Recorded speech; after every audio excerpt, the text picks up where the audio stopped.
ini anak udah 3, betul. Sedap berceramah di Masjid Al-Muttaqin. Padahal saya ini dari pagi tadi tausiah di perumahan Mandala. Habis itu dengan Pak Gubernur di gedung apa tadi, bulat macam bola, Serbaguna. Inilah terakhir malam. Bayangan saya tadi, ini nampaknya tak semangat lagi ceramah. Begitu sampai, apalagi masuk dari jendela tadi, makin tak semangat. Saya tengok pula lagi dinding ini. Ini maulah kultum aja ini. Tapi begitu di depan, mungkin doa-doa tuan-tuan syekh ditiup-tiupnya dari belakang. Semangat awak jadi. Allahu Akbar. Mereka ini guru-guru saya di Mesir, 20 tahun di Mesir. Semua masaih belajar talaki kitab mereka. Tapi Abdul Somad datang sebaya anak-anaknya, mau mereka datang. Di tempat lain mana mau Ustaz? Siapa yang ceramah nanti? Abdul Somad. Masya Allah, doakan guru-guru kita panjang umur sehat badan. Saya doakan juga. Kan pula orang ini aja kalian doakan.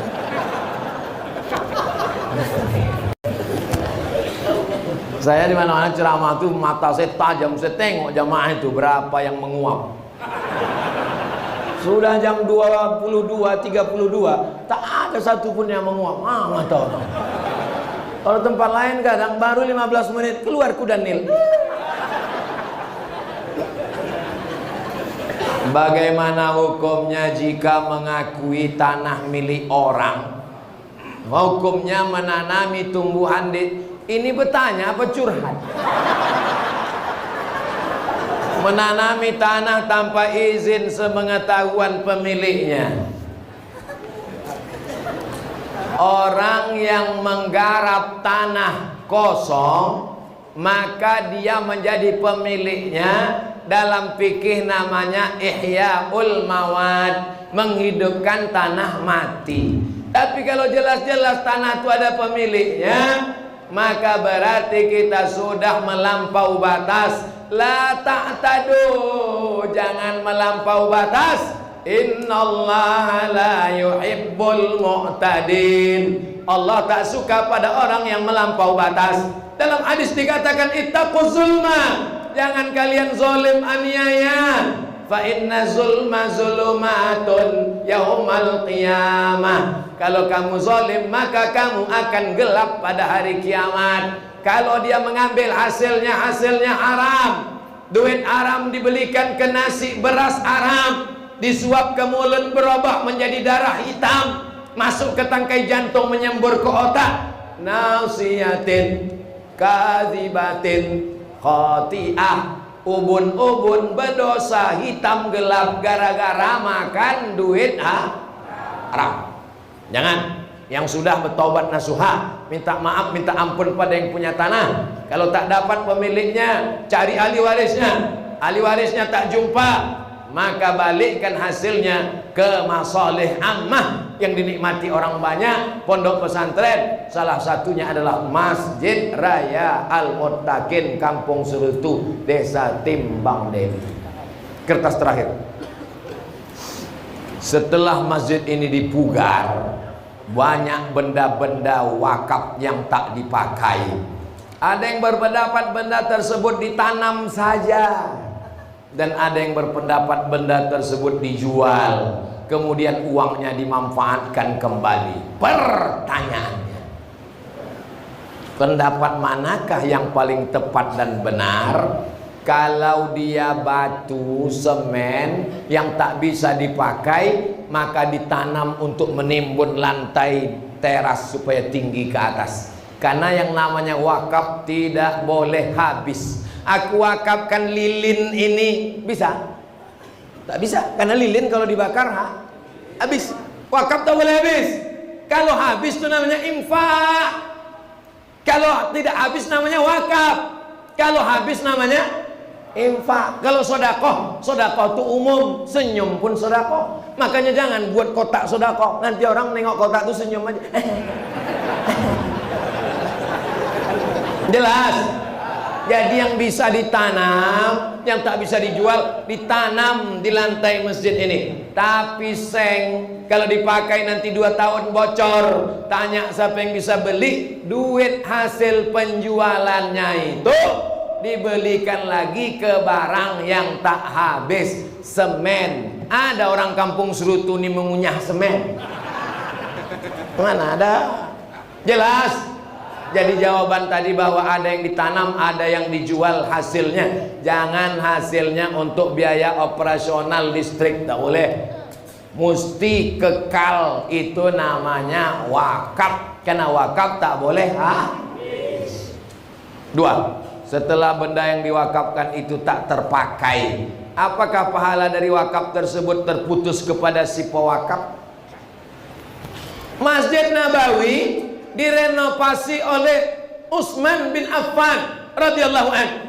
Lalu kemudian muncul sahabat, bagaimana dengan tiang kurma yang kami wakaf dulu? Bagaimana dengan atap pelepah kurma yang tak terpakai?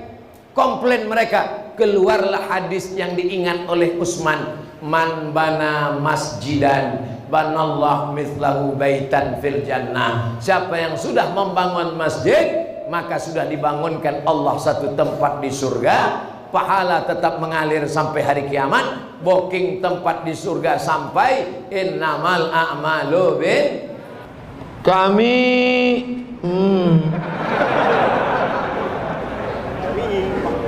Kami mengkredit kendaraan, tapi setelah setengah bayar kami tahu kalau itu riba. Kami ingin melunasinya namun belum sanggup. Kalau kami berhenti, kami susah untuk pergi kerja atau pergi jauh, dan juga sudah setengah dibayar. Apa yang harus kami lakukan? Kredit sepeda motor, buka HP sudah, tulis di Google itu Somad Morocco, SOMAD MOROCCO, sudah, spasi kredit, KREDIT, kredit, enter. Sudah terbuka? Nah, itu dia tulisannya. Itu dia, somadmorocco.blogspot.com. Tulisan ini sudah dibuat Abdul Somad 25 Agustus 2010. Berarti tulisan ini sudah berapa tahun udah? 9 tahun. Kenapa tak kalian buka?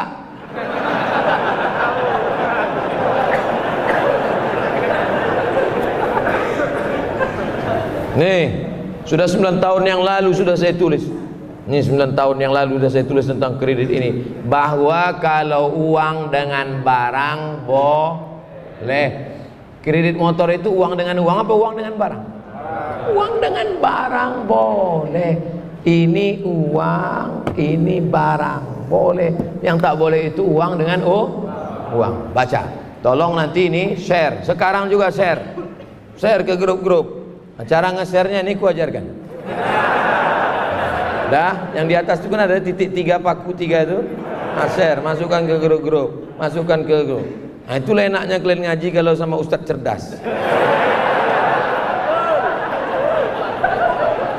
Dah, nanti sampai pulang ke rumah di print. Nah, ini bisa di print. Nah, di atas tuh print, print. Tempelkan ke dinding-dinding masjid. Nah, cuma hindari jangan sampai bayarnya terlambat, nanti kena denda. Uang dengan barang tidak riba, uang dengan uang baru riba, emas dengan emas riba, uang dengan uang riba Pak Ustaz, riba. Lalu kita ke Makkah itu bawa rupiah membeli ringgit, bawa rupiah beli dolar, bawa rupiah beli rial, kenapa tak riba? Ya dan biadin, cash. Kalau cash ini 1 juta beli 300 rial, sah karena tidak kredit. Tapi kalau ini aku beli, aku bayar 2-3 hari lagi, tak boleh karena harga berubah. Nah, ini tentang masalah kredit barang. Jelas? Ustadz, ketika tilawatil Quran dan sholawat sering jamaah sautan Allah di akhir bacaan itu, apa hukumnya Pak Ustadz?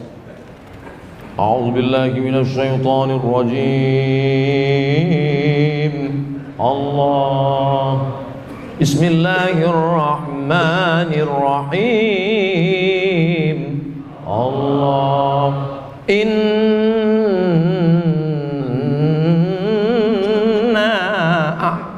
a'tainakal kautsar.